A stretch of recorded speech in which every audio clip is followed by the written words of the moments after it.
Welcome to you all. It's very, very, very strange to do this because, of course, I can't see anyone. It should really be the other way around. It would be much nicer if I could see you all and you couldn't see me, but sadly, that's the way the COVID world works. So I'll just try and do my very best to keep the time. But as you know, in Ireland, we have a very flexible approach to timing. So I'm sure the chair will shut me up if that's necessary. Okay, today I'm going to talk about cetacean conservation, and I just to drag you in, I said why maths matters, but don't be scared. I'm not at all going to show you any algorithms or formulae, but I am going to explain to you the importance of good science. And now my screen has frozen. Why would that be? Okay, sorry, now it's back. Yeah, so as Juan said in the introduction, I'm now pretty much retired. So this talk, and I'm very grateful to the ECS people for asking me to give a talk. I'm not representing anybody, IWC or otherwise here. And, but what I would like to do is say Happy St. Patrick's Day, of course, to everyone. Before I go into my talk, I just wanted to show a slide that I discovered accidentally this morning when I was checking through a few things. And this is a sort of a joint talk I gave with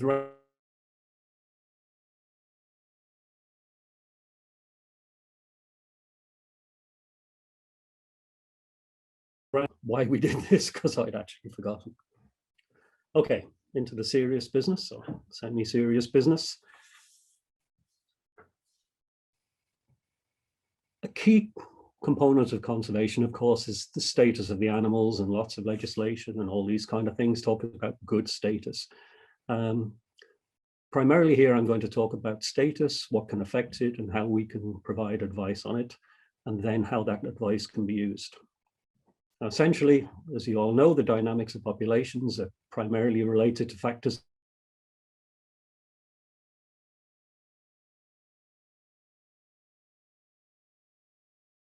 goes on in the world if we humans hadn't interfered with it. And then there's the unnatural variability that comes about, particularly from human activities.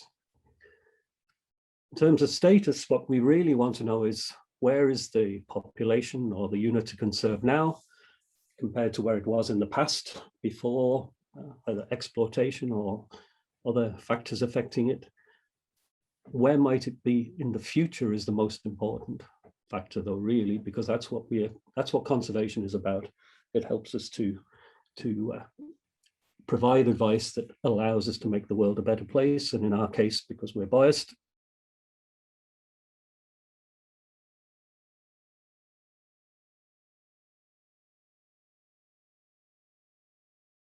I think doing field work is by far the most exciting and gives you that connection with the animals.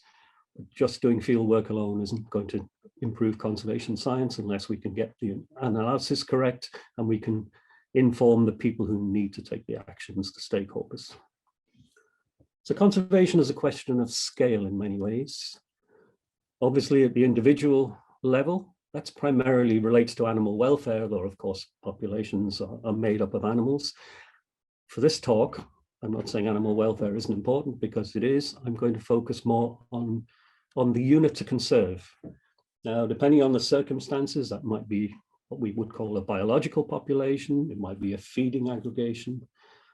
There are many units to conserve that can be considered, and that I'll come back to in a little while.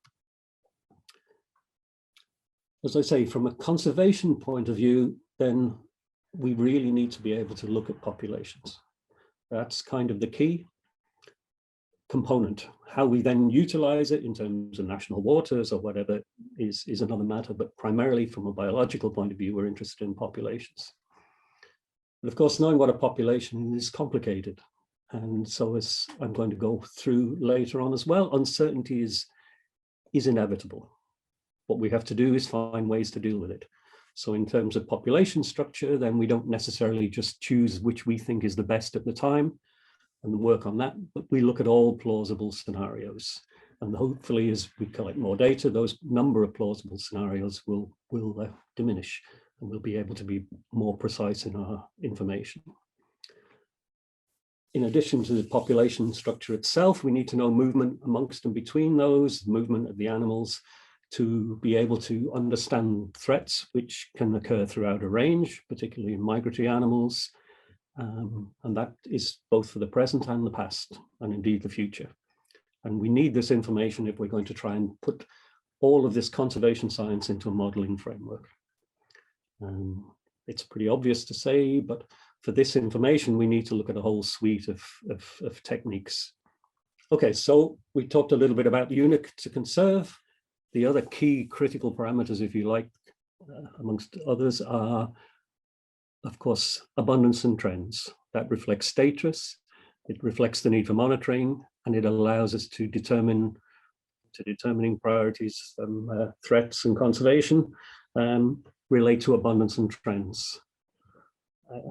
There's a whole talk about how we do this. Many of you have been involved with that. There have been some amazing big surveys done, including the ACABAMS survey relatively recently. But we can use ships, we can use airplanes, we can use photographic methods and genetic methods related to things like mark recapture and kin analyses. The thing that's really important in conservation is that just getting the best estimate isn't enough. We need to properly understand the uncertainty surrounding our estimates.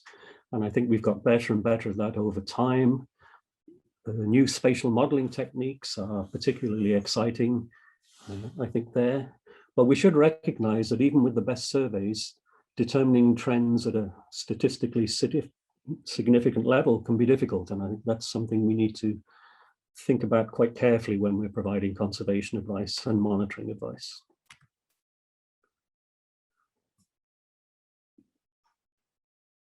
Status primarily, or the status we can deal with, relates to anthropogenic threats. In other words, human-related or human-caused factors. These can very broadly be called direct or indirect threats, and I'll come into those a little bit later. I do want to show you this picture, or these pictures. These are of the vaquita, and it's actually a very, very sad example of how all of the things that I'm trying to put forward in the rest of this talk about the way to do things and get them right, even when we do that, we still have problems, and sadly we haven't saved the vaquita, and I wonder if we will be able to. Anyway, moving to direct threats. Essentially, these are deliberate, and a lot of the work focuses on the initial focus of the International Whaling Commission at the start, which was primarily a whaling of large whales, Antarctic whaling. I certainly wouldn't hold that up as a good example of how to manage a natural resource, as it was called then.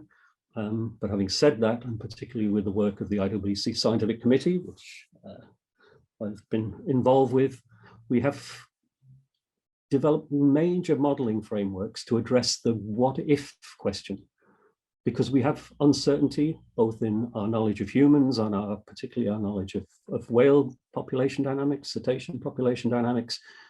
So we don't have to deal with certainty, we'd have to deal with the what ifs. That's particularly true as well in the case of what I've spent 25 years working on, which is providing advice for subsistence whaling. The lessons that we can learn for overall conservation, I'll be talking about for the rest of this talk. There are other, if you not call it deliberate necessarily, but well, we call them instantaneous death. They result in death relatively quickly, but in some rather horrible cases, such as ship strikes, they can be very long instantaneous death. But you'll see why I use that term when I talk about the next category of things. Of course, you can call them accidental, and I don't think fishermen or navigators are trying to kill animals, but it's inevitable. We know it's inevitable that these operations do cause deaths of animals. Of course, for an individual animal, it's always a problem, but for a proper population, it's not necessarily so. It depends on the level, and that's where we need to be careful about how we put this in a framework and how we provide advice to managers. Overall fitness is the other area. So these are sort of much harder to talk about in some ways than the direct hunting or indirect hunting. These are the things that are now more and more we're understanding more and more about. So chemical pollution, noise pollution, development, marine debris of various kinds, all sorts of factors affecting the habitat, and of course the big one of climate change. All of these essentially are environmental degradation. These are particularly insidious in a way in that the animals we see, not always, but in some cases, the animals we see swimming around might look fine. It may not appear to be a problem, but for example, if it's affecting reproductive success, the problem at the population level is going to manifest itself relatively soon. So as I say, these types of issues are the most complex issues, and the environmental factors and the indirect hunting affects almost all species. I mean, the numbers of animals I caught, for example, is terrifying around the world. We're talking about perhaps hundreds of thousands. Another key factor to think about is that the most vulnerable are those for which, if there was direct exploitation, it wouldn't be allowed under the management regimes that have been developed. So it affects all species. It doesn't matter whether people are hunting them or not. So what do we mean when we talk about conservation and management? I think it's important to remember that everything humans do, and that includes doing nothing, can be said to be management. In fact, doing nothing is perhaps one of the most dangerous kinds of management in certain circumstances. Again, it's obvious, but clearly we can only try to manage humans. We can't manage cetaceans. We talk about often shorthand cetacean management, but you can't manage cetaceans. As scientists, we have, or as humans indeed, we have an obligation to do it properly. What does that really mean? It means we need to do the best science we can, and we need to monitor to make sure that things that we think are true are actually true. That means recognizing the inevitable uncertainty, both in scientific data and data about human activities. If we want actions to happen, we need to cooperate with a variety of stakeholders, and we need to do that as scientists with a degree of respect and understanding. Clearly, we need to be able to persuade the managers and the politicians of the need to act. All of that means that we communicate, or we have to learn how to communicate our scientific results, sometimes very complicated, with clarity, honesty, an explanation of the implications of our uncertainty. And to the extent we can, we need to try and avoid coloring our advice by our personal views on what might be called non-scientific matters, and I'll come back to that later on. So, as I mentioned initially, a lot of the advances we have in terms of developing a modeling framework to look at uncertainty in a robust way and provide advice in a robust way came about through looking at whaling. But we need to go beyond that, because whaling is not the biggest threat facing cetaceans anymore. As we all know, there are a huge number of threats that we need to find a way to address and prioritize and understand. So I'll just quickly give you an idea of a way, at least I think is a good way to go about that. First things we have to do is we have to determine the objectives. What are we trying to achieve, both for cetaceans conservation? We're trying to keep populations at what particular level, which may be original unexploited level, or it may be other levels. It's a whole talk in defining objectives. But we also need to define objectives for humans. What do humans want?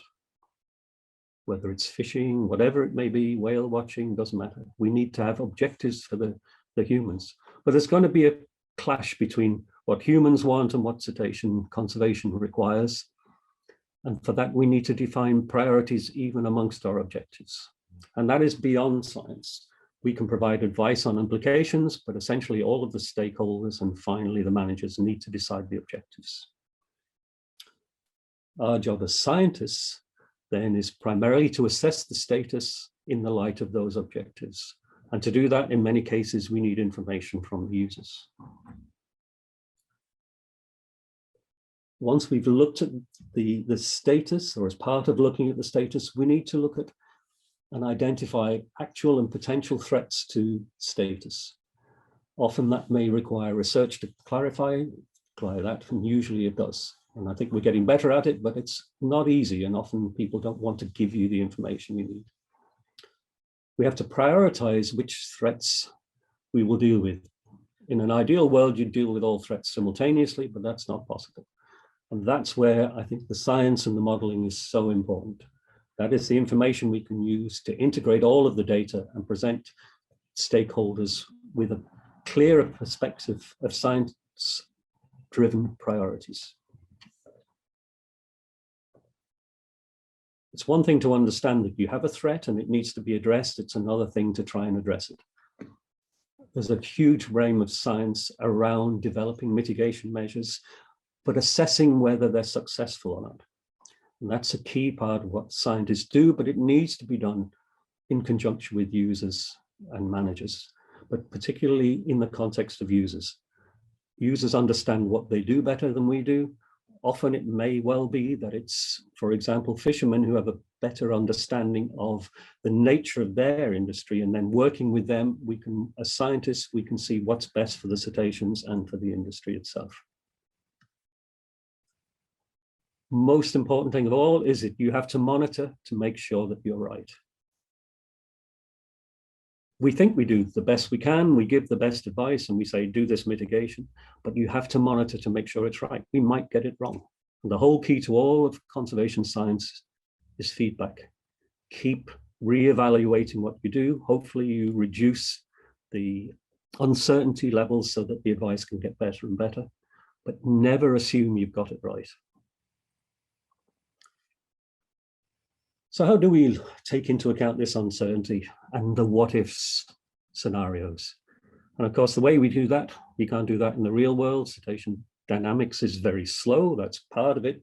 But certainly if we get it wrong, extinction is the answer, and we can't work that way.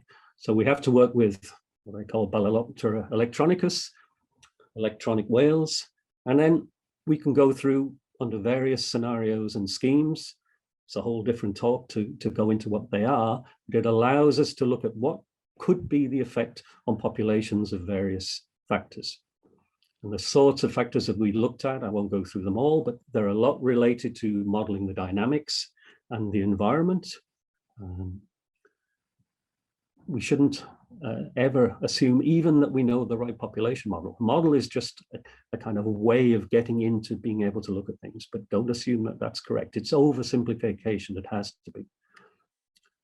And then we put into these models information on past and present status based on all kinds of things, including what we estimate to be an unexploited population level, estimates in removal levels, but they can be wrong. Even our abundance estimates, when we do them the best we can, there's uncertainty and bias in those. So there are a lot of factors we have to look at, and of course, even the unit to conserve. What is the population? The way we do that is through modeling framework. It involves a huge amount of work. We have to look at, as I say, integrating a lot of different factors, a lot of different trials. It's even more complicated when you start to move to the ecosystem as opposed to the single species approach. But it is essential, and it gives us a lot of information that we can then use to provide unbiased and robust advice to the managers. I won't stress it. I can't stress it more, but even with all these clever modeling frameworks, we still may get it wrong. So we need to keep revisiting. We need new information on abundance, on removals of whatever kind, on the environmental factors I talked about that are threats, and on the stock structure or the unit to conserve. Then we feed that back into our modeling frameworks, and we go again to see if what we think has happened or it should happen is happening.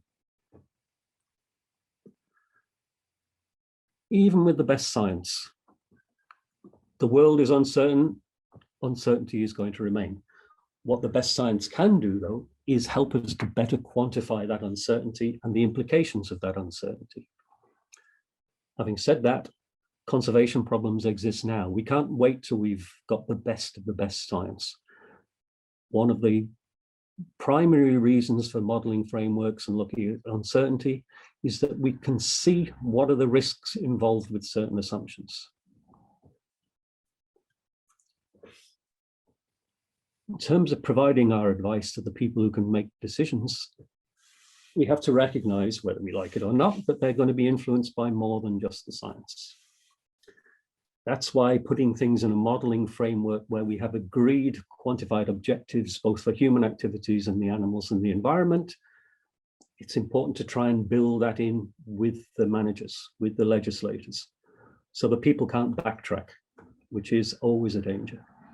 People agree a certain measure when they think they don't need it, or it doesn't apply to their particular country, but as soon as it does, then they want to backtrack. If you've got it in a framework, then it's harder for them to do that, not impossible.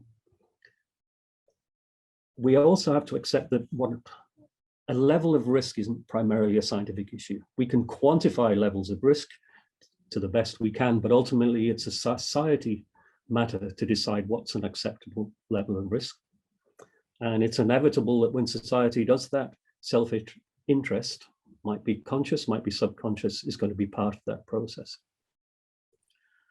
And one of the dangers and the difficulties and the excitements and all the rest of it of doing this kind of work is that we have to deal with a huge number of different people, different disciplines. I won't go into the details. You can see them on the screen.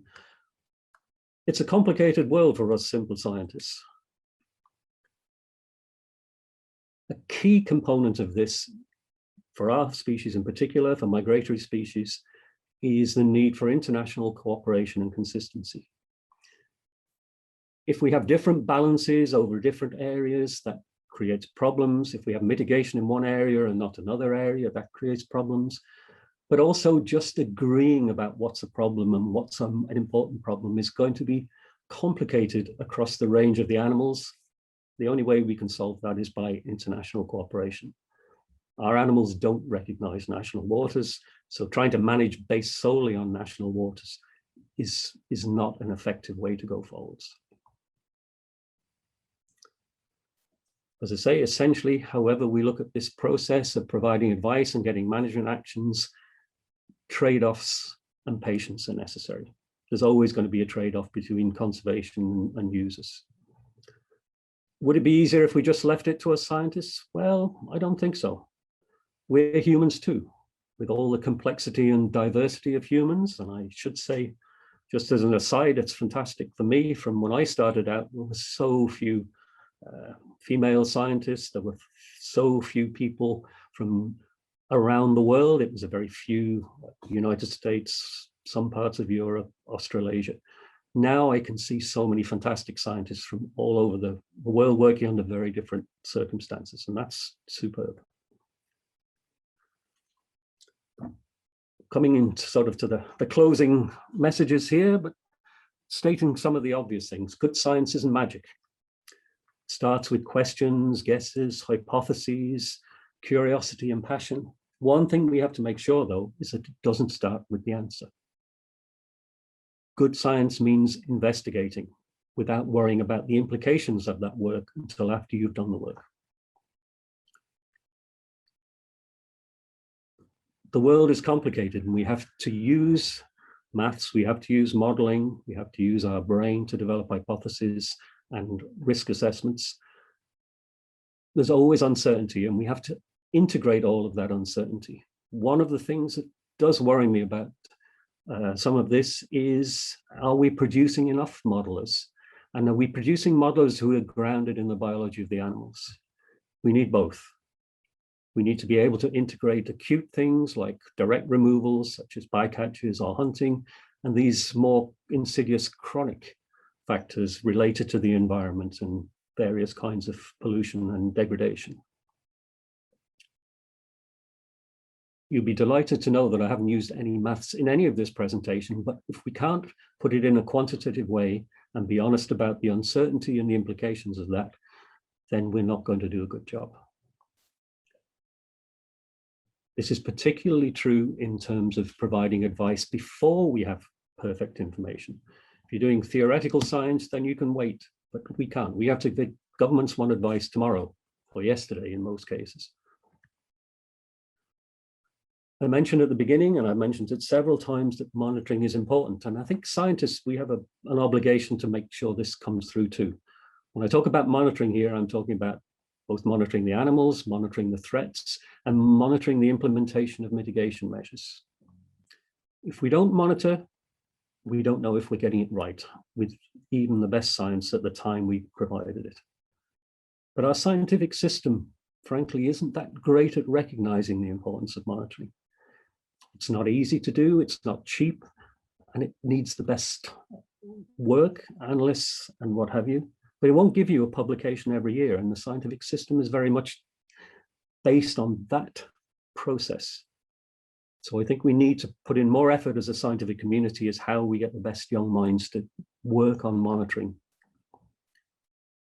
One way of doing that as a priority perhaps is to incorporate it into any management framework and legislation and schemes that are around. That is part of, for example, the way the IWC deals with Aboriginal subsistence whaling. There are priorities about monitoring and feedback. We have to recognize as scientists that we're humans too, and there are funding conflicts. There's a kind of joke there saying it's great to be endangered, but one of the tragic things is often it's easier to get money for an endangered population or species when it's almost towards being too late than it is to keep populations healthy from the start. There is also a danger that when measures are working, I've actually heard some scientists saying, I don't want to move up into the red list because then I'll lose my funding. If the message is good and conservation measures are working, then we should shout them to the rooftops, because otherwise people despond and say, oh, just give up. It's important to remember that whatever we think is the most important thing is not always the answer to life, the universe, and everything for the species we care about. We also have to recognize that there are a lot of other priorities, not just cetaceans. We have to be honest, and we have to deal with the whole ecosystem. Ultimately, as I've tried to say, robust quantitative science is essential to conservation because it's what we need to communicate to the stakeholders and the legislators. If we can't communicate the work we do, it's, from a conservation point of view, almost, well, worthless. I'm not going to talk too much about the last couple of slides, but it does relate to the way we behave as conservation scientists. I'm not going to go into the philosophy or the ethics. I just put up a couple here that I think are interesting because they give you different perspectives. And I may not be the greatest fan of Bertrand Russell, but essentially what he's saying, and he's correct, is that science by itself can't supply us with an ethic. It can help us, show us how to achieve a given end, and it may even show us that certain ends that we would like cannot be achieved, but it doesn't provide an ethic in itself. So we have to be aware when we're providing and doing our work that our personal beliefs are worth no more, and certainly no less either, than anyone else. So we have to be careful we don't abuse our privilege as scientists. We also have to be careful about who's paying us and whether that influences our results. It's not that we shouldn't have personal views, of course we all do, but we need to recognize the potential influence on our science and the way we communicate it. It's really important that we avoid bias in communication as much as we do in the scientific work itself. It's tragic when you look at anti-vaxxers and all kinds of bizarre things that politicians are saying now about not trusting experts. If we abuse our position by giving biased or semi-biased information, then we lose people's trust and our ability to contribute. Part of that approach is having respect for other people and humility. Doesn't mean we agree with them, but you should listen to all the stakeholders, whoever they may be. Understanding what their perspective is allows us to better explain issues that we hadn't perhaps even thought of, but also it can help us to undertake much more focused studies, and traditional knowledge and bowhead whales, for example, has been fundamental to us providing better advice there. Even from a selfish point of view, cooperation usually has a better chance of reaching conservation goals than riding in like some knight on a white horse and telling people what to do.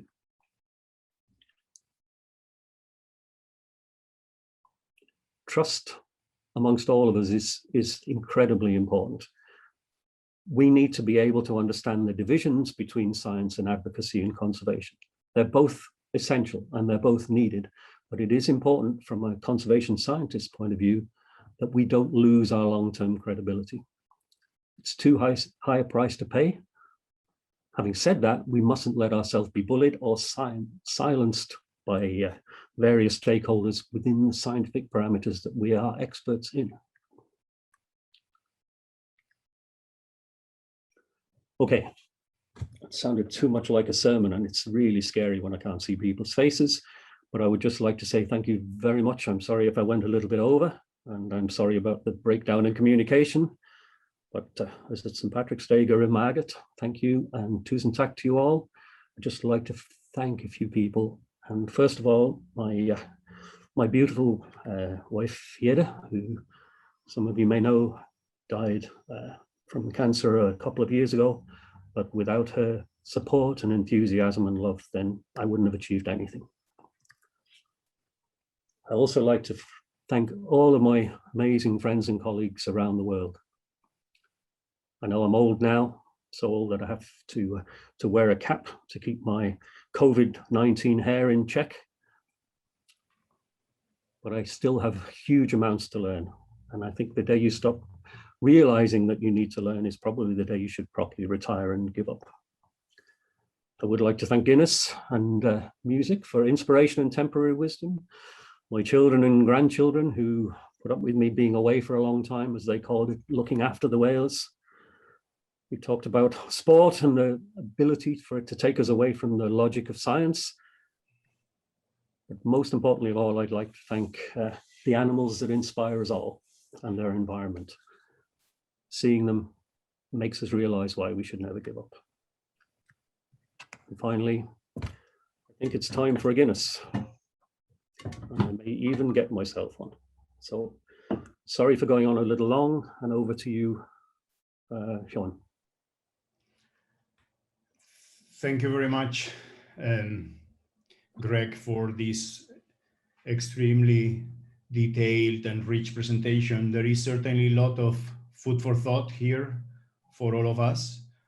There are a few questions. I just wanted to mention that I hope that many of us, I was taking certainly some notes on your presentation, but I would recommend to those that are in the early stages of their careers or students that listen to your presentation, that go through it once we put it online, because certainly this was a lot of food for thought and certainly a good guideline. I was very pleased to hear talking about the involvement of stakeholders, the communication of science, etc. But I will leave it here. Let me check which questions we have. So going by order, we have first question from Luis Freitas, saying, thank you very much for your great presentation. What are, in your perspective, the greatest challenges to conservation of cetaceans worldwide, having in mind the funding needs of science and monitoring and the need for international cooperation, as you stressed? Oh, that's a big question. Yeah, thanks, Luis. I mean, it may sound a trite answer, but the biggest problem is humans and human activities. But that's just the way it is, and the psychology of that. I have to admit, at the moment, although the environmental threats are there and we have to continue to address those, many of those are not cetacean specific. I think the world needs to do a lot for the oceans and the riverine systems, irrespective of cetacean conservation. So many of the measures that are needed, for example, related to chemical pollution or plastics or what have you, apply to more than cetaceans. So if we just focus on cetaceans, to me, by far the biggest problem we have to address is the issue of bycatch in fishing gear. Pretty much wherever you have fishing gear and you have cetaceans, there is bycatch. Animals die, sometimes relatively quickly, often slowly. It's not pleasant, and we're talking about huge numbers.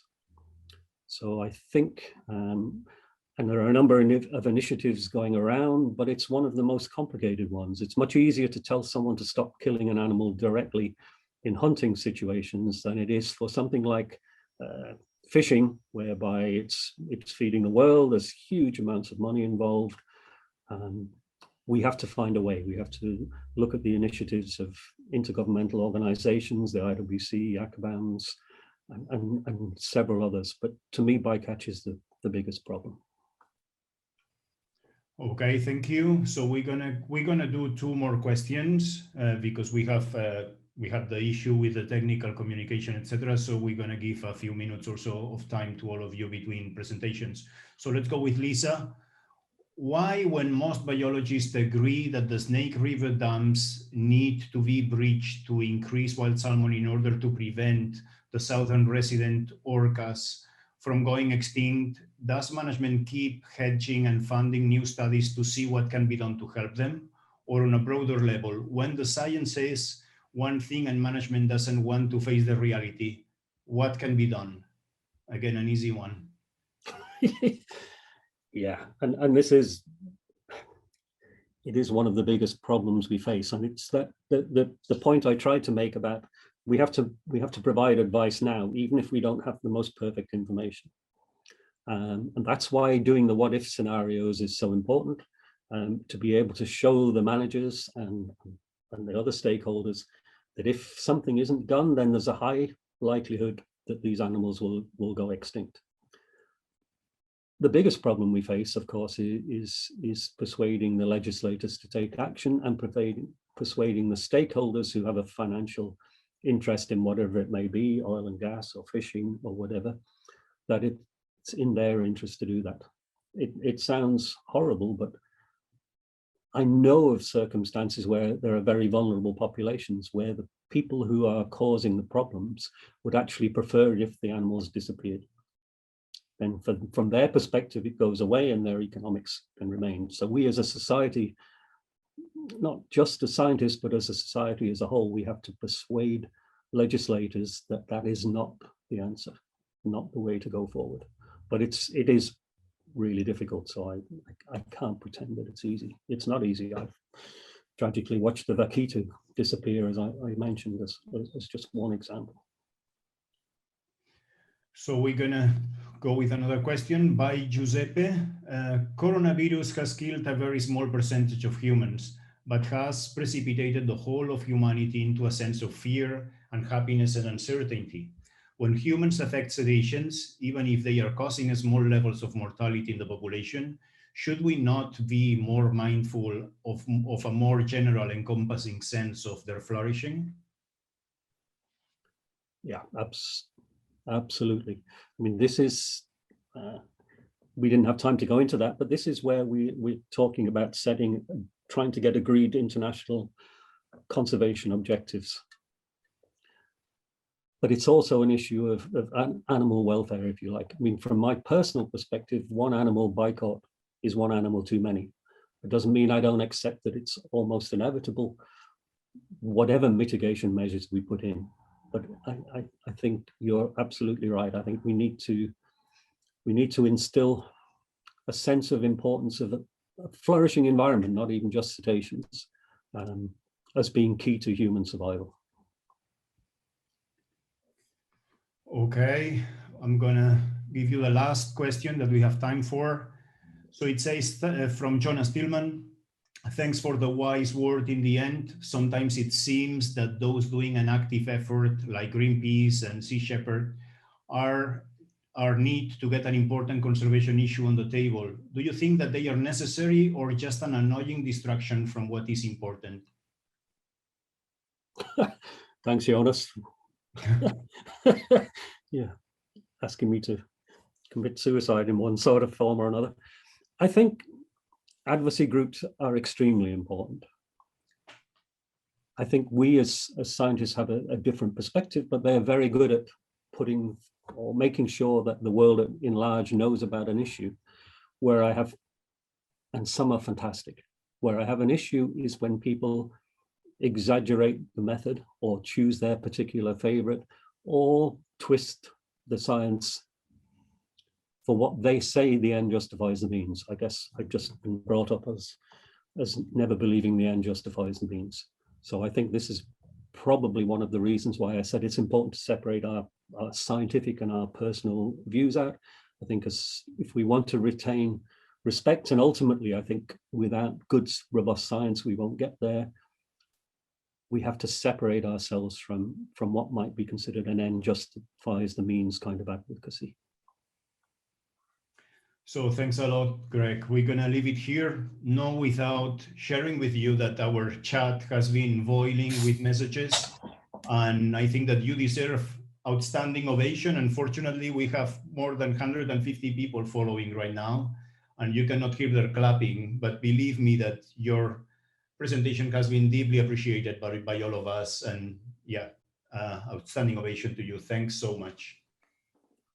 Okay, and I should say I have just poured myself a Guinness. It's not quite settled yet, but sláinte and happy Patrick's Day to you all.